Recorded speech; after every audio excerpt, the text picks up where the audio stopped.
The big surprise about the cockpit of the future is there's nothing there.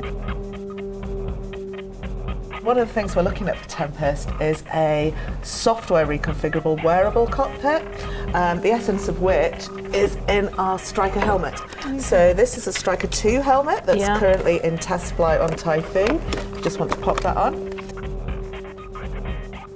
But now as you put that on, you should see in front of you your actual displays. Yeah, you can just be able to see the outside world. You can still see me, you can still see through it, so you will be able to see the real world outside you, but we can overlay a lot more information on top of it. Yeah. So information that would be traditionally shown on displays here, we can actually put outside.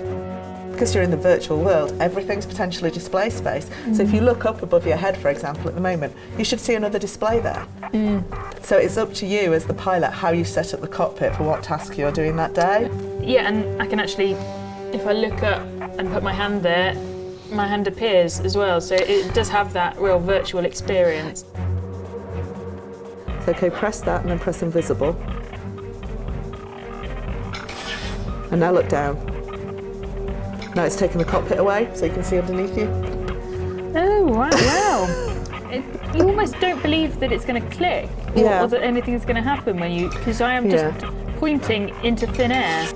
And initially people are quite sceptical. What would you do if the helmet fails? I'm going to need some real buttons, etc. But once you start talking to them and you get into the mind frame of Tempest is like an aircraft for 2035, what we're trying to do is stop the cockpit getting too cluttered, trying to keep it as clean and as easy to upgrade as possible. As soon as you start to put buttons in, people will start to want to use them.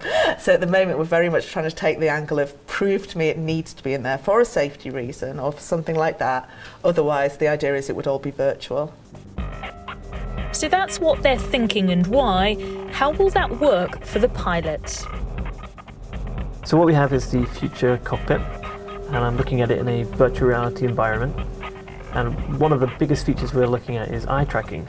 So what that allows us to do is rather than have multiple interfaces per display, we can have one set of controls and operate multiple displays with that. So I can look at an image, and wherever I look, I can zoom in and out on that specific part very quickly, very intuitively without moving a cursor around.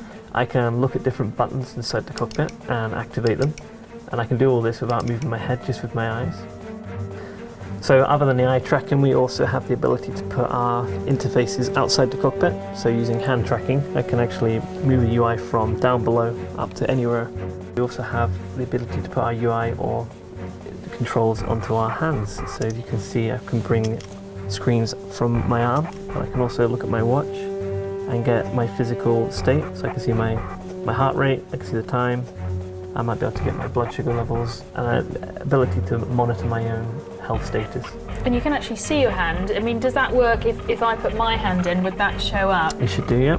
Oh yeah, there it is. And I get a watch as well. And you should see a wand coming out of your finger, your index finger. So oh, I see, yeah. What our human factors team have looked at is the idea of extending the ability to look into the environment with your index finger. So now I can keep my hands nice and low, like you are, and actually point at the screen to select stuff.